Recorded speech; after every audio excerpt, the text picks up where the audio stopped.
You can work hard. You can pray. You can make sacrifices. You can invest your time, your energy, your money, and still, some doors remain closed. A business refuses to grow. A partnership fails. An opportunity disappears. A project you deeply believed in falls apart. And in that moment, you may start asking yourself a dangerous question. Why isn't Allah giving me what I'm asking for? But maybe the real question should be different. Maybe you should ask yourself, am I actually building something, or am I simply trying to force open a door that Allah has not destined for me? This video may change the way you think about failure, business, money, and even your ambitions. Because today, we're going to talk about something many entrepreneurs struggle to accept. Sometimes moving forward requires perseverance, and sometimes moving forward requires knowing when to stop forcing things. Assalamu alaikum wa rahmatullahi wa barakatuh. Welcome to Oustaz Entrepreneur English, where we talk about faith, money, discipline, entrepreneurship, and responsible success. Stay until the end because I'm going to give you 3 questions that can help you decide whether you should keep pursuing a project or have the courage to change direction. Tawakkul doesn't mean forcing the outcome. Many people believe that if they truly want something, they absolutely have to get it. They tell themselves, I have to make this business succeed. This opportunity has to work. This person has to accept my proposal. I have to reach this goal this year. And when something gets in the way, they double their efforts. Again, and again. But slowly, motivation becomes anxiety, ambition becomes obsession, and eventually the project begins controlling their life. But a believer needs to understand one fundamental difference. You are responsible for the effort. You do not own the outcome. That's what many people forget. You can prepare, you can learn, you can invest, you can work, you can seek advice, you can take every reasonable step. But ultimately, some things are simply beyond your control. The Prophet ﷺ gave us a beautiful example of tawakkul. If we truly relied upon Allah as we should, He would provide for us as He provides for the birds. They leave in the morning hungry and return in the evening with their stomachs full.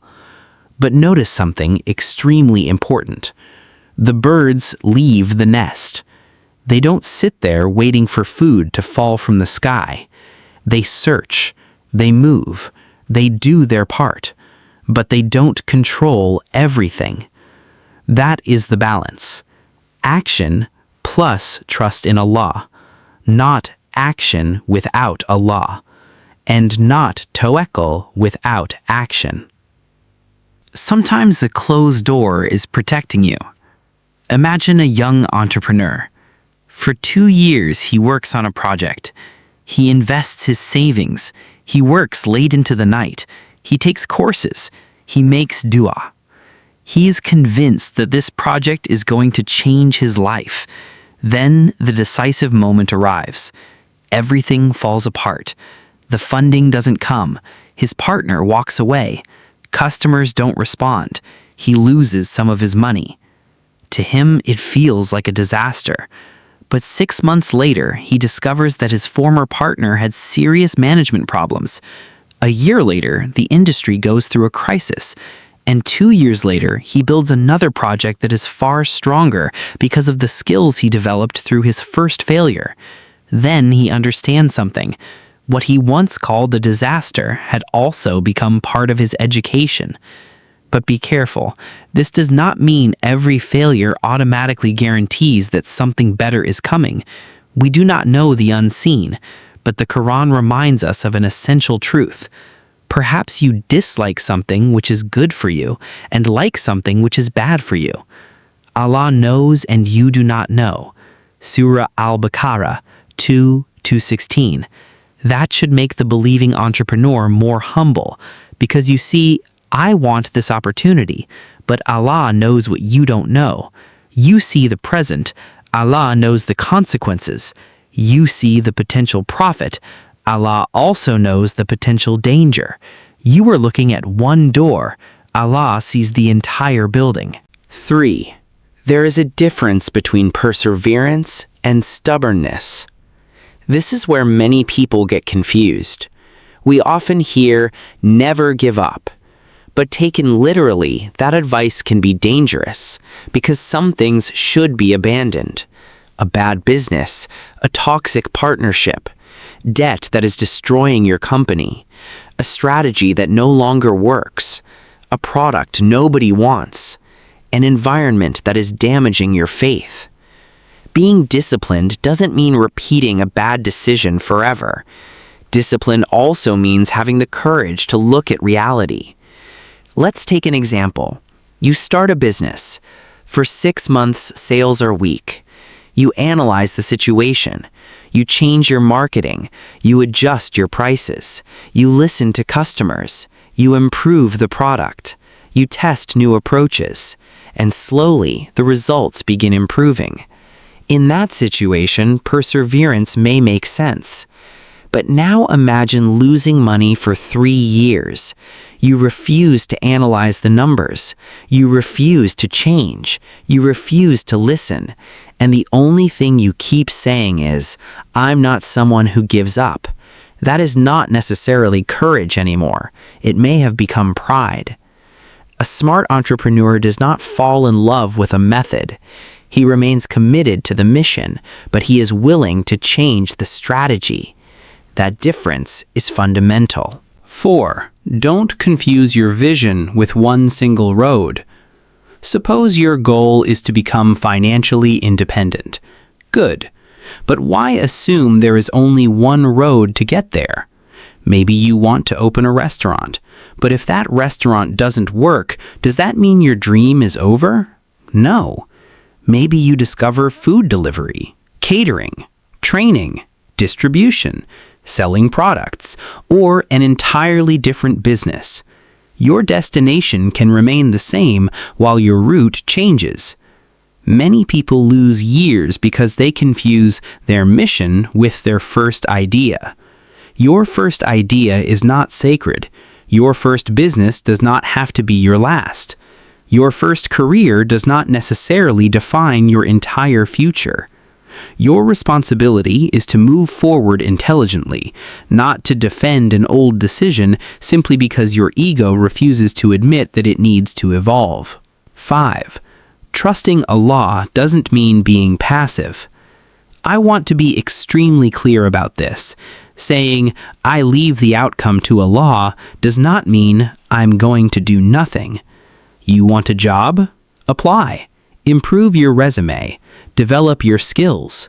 Build your network. You want to start a business? Study the market. Talk to customers. Know your numbers. Test your product. You want to improve your financial situation? Track your spending. Save. Avoid unnecessary debt. Increase your professional value.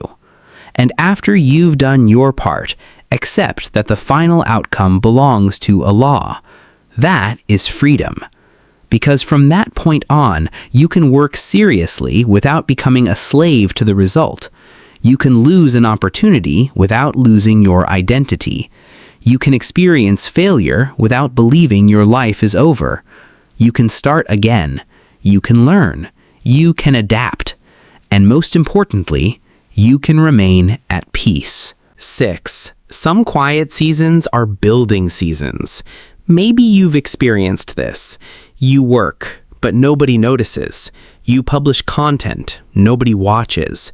You build your business, sales remain low. You learn, you make sacrifices, but from the outside, nothing seems to be changing, and you start wondering whether you're wasting your time. But not all progress is immediately visible. Think about a seed. Before it comes out of the ground, part of its development happens in darkness. During that period, someone could look at the soil and say, nothing is happening, but something is being built underneath. The same thing happens with certain skills. For months, you learn, you become better, you build relationships, you understand your mistakes. Nobody sees the difference. Then an opportunity arrives and suddenly people say, he got lucky.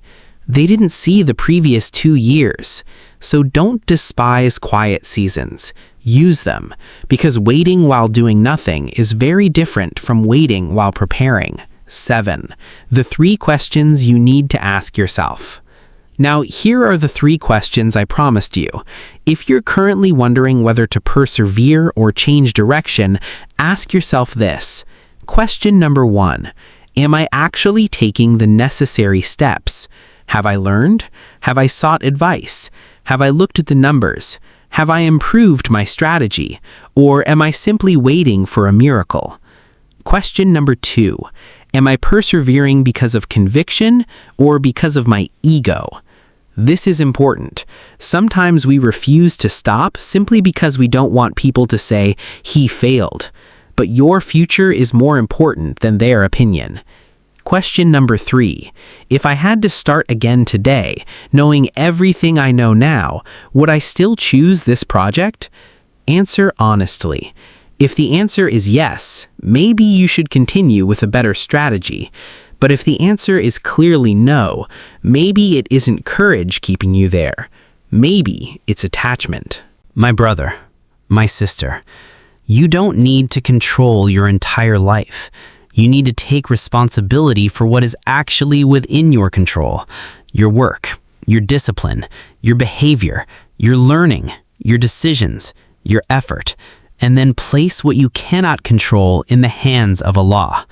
That is tawakkul, not passivity, not giving up, not obsession, effort without arrogance, ambition without worshiping the outcome, discipline with trust in Allah.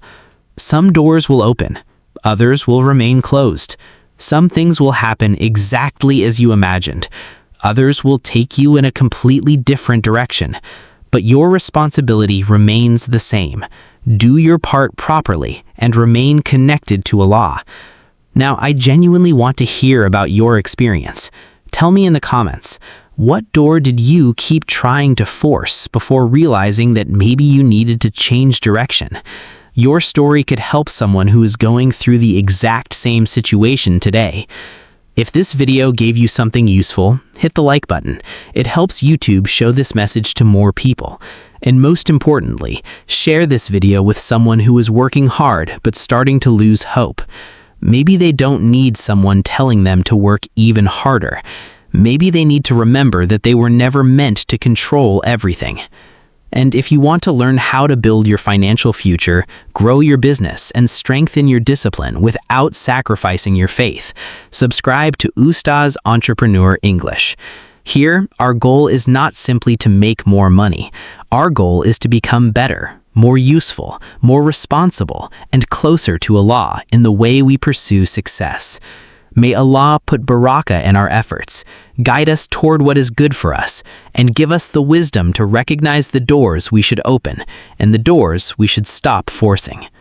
Assalamu alaikum wa rahmatullahi wa barakatuh.